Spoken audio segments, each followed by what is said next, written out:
සහෝදරවරුනි සහෝදරියනි අපි කවුරුත් දන්නවා දැන් මේ රාජපක්ෂ ආණ්ඩුව ඒක නිකන් හත් කට්ටුවේ ආණ්ඩුව අපේ රටේ ජනතාවගේ වටිනා සම්පත් එකින් එක විකුණමින් තිබෙනවා. විශේෂයෙන්ම දීර්ඝ කාලයක් තිස්සේ අපේ රට අනුගමනය කරන ලද ආර්ථික ප්‍රතිපත්තියේ අවසන් ප්‍රතිවිපාක වලට අද අපි මුහුණ දෙමින් තිබෙනවා. අපේ ජනතාව සතුව තිබුණු වතු ඒ සියල්ල විදේශී සමාගම් සහ කොම්පැනි කාරයන්ට විකුණලා දැමුවා. අනතුරු අපේ රටේ කර්මාන්තශාලා ටික කොම්පැනි කාරයන්ට විදේශී සමාගම් වෙත විකුණා දෙමු ලැබුවා. අනතුරුව අපේ රටේ සේවා සපයන මධ්‍යස්ථාන විකුණා දෙමු ලැබුවා. දැන් ක්‍රමානුකූලව අපේ රටේ ස්වභාවික සම්පත් හා බලශක්ති ක්ෂේත්‍රයේ වැදගත් සම්පත් විකුණන්න උත්සාහ කරමින් තිබෙනවා. මීට පෙර කෙරවල පිටිය බලාගාරේ අපේ රටේ විදුලි ජනනයෙන් මෙගාවොට් 300කට ආසන්න ප්‍රමාණයක් නිෂ්පාදනය කරන ඉතා වැදගත් සම්පතින් කොටස් ප්‍රමාණයක් ඇමරිකානු සමාගමකට ඇමරිකාවෙන් ඉඳන් ආපු ජනාධිපති ගෝඨාභය රාජපක්ෂ ඇමරිකානු මුදල් ඇමති බැසිල් රාජපක්ෂ විසින් විකුණා දමනු ලැබුවා. අදත් විදුලි බල මණ්ඩලයේ සේවකයනුත් මෙරටේ ජාතික සම්පත් ආරක්ෂා කර ගැනීම සඳහා මැදිහත් වන ජනතාවත් ඒ පරාජයට පත් කිරීම සඳහා උපරිම වැඩ කටයුතු කරමින් තිබෙනවා. එම ගිවිසුමද ආපහු හැරවීම සඳහා අපේ පැත්තෙන් ගත හැකි හැම ක්‍රියාමාර්ගයක්ම ගන්න බව ඔබට සාතික කරනවා. එතරින් අතර නොවි පහුගියදා කොළඹ වරායේ බටහිර ජැටිය ඉන්දියානු අදානි සමාගමට විකුණලා දැම්මා. දැන් පිඹුරුපත් සකස් කරමින් තිබෙනවා. කොළඹ වරායේ වටනාම භූමියෙන් අක්කර 13ක් චීන සමාගමට විකුණලා දාන්න.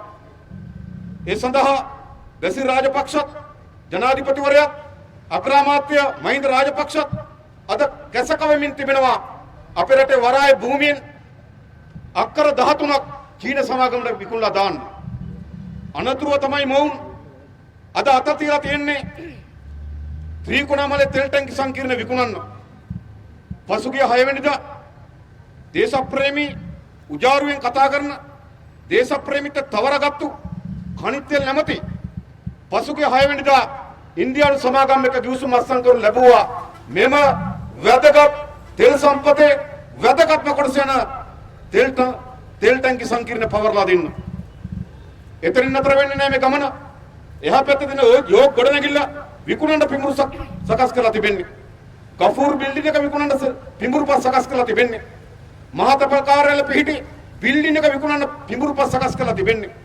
විදේශ කටයුතු අමාත්‍යාංශ පිහිටි බිල්ඩින් එක විකුණන්න කටයුතු කරලා තිබෙන්නේ. ග්‍රෑන්ඩ් ඔරියන්ටල් හෝටලේ විකුණන්න සැලසුම් කරලා තිබෙන්නේ.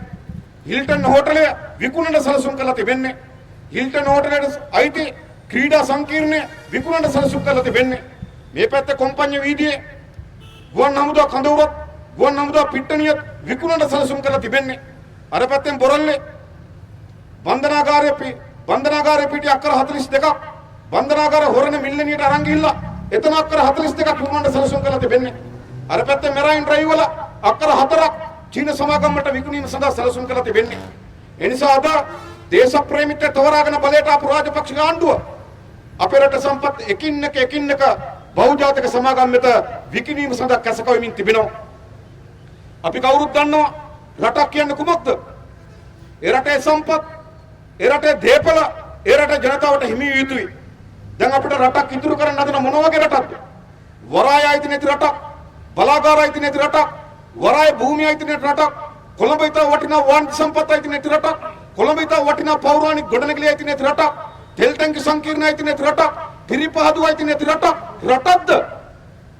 මොකද්ද මේ කරමින් තිබෙන්නේ?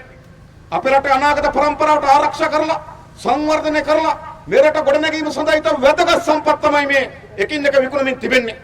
ඒ නිසා අද මේ රටේ සියලු ජනතාවට වගකීමක් තිබෙනවා. අපි ඉපදෙනකොට අපිට අයිති තිබුණු සම්පත් අපි මේ ලෝකයේ එළිය දකින්නකොට අපිට හිමි තිබුණු සම්පත් අද එකින් එක රාජපක්ෂගේ හත් කට්ටුවේ ආණ්ඩුව විකුණන්න සැලසුම් කරලා තිබෙනවා. ඒ තත්ත්වය හැම කවුරු නියට හිටියත්, කවුරු බකන් නිලාගෙන හිටියත්, කවුරු ඒවට යටත් වෙලා හිටියත්, ජනතා විමුක්ති පෙරමුණත් අපේ වෘත්ති සමිති ව්‍යාපාරයක් ඒට යටත් නොවන බව ඒ පරාජයටපත් කරන බව අපි සාතික කරනවා. ඒ වගේම මේ ගමන තෙල් ටැංකි සංකීර්ණය බේරගෙන විදුලි බල මණ්ඩලයේ වැදගත් කෙරවල පිටිය බලාගාරය බේරගෙන වරාය බේරගෙන අපේ පෞරාණික සම්පත් බේරගෙන නතර කරන්නේ නැහැ. සාහතික වශයෙන් අපේ රටේ ජාතික සම්පත් විකුණාගෙන කන මේ ආර්ථික වෙනුවට අපේ රටේ සම්පත් මනවින් කළමනාකරණය කරලා අනාගත පරම්පරාවට සංවර්ධිත රටක් ගොඩනැගීම සඳහා මේ පාලක කණ්ඩායම් පොළව හැරීම සටනද මේ සංවාපය එකතු කර ගන්නවා. එවෙනුවෙන් අපි සියලු කටයුතු කරලා තිබෙන්නේ. ඒ නිසා මේ රටේ පුරවැසියන් අපි ඉල්ලා හිටින්නේ මේ රටේ දේපොළ විකුණාගෙන කන මේ දේශපාලන පලන්තිය එක්සත් ජාතික පක්ෂ ආණ්ඩුව පහුගිය කාලේ පුරාවටම අපේ රටේ දේපොළ විකුණලා ජීවත් වුණා. අද රාජපක්ෂගේ ආණ්ඩුව අපේ රටේ සම්පත් විකුණලා ජීවත් වෙන්න පටන් අරගෙන තිබෙනවා.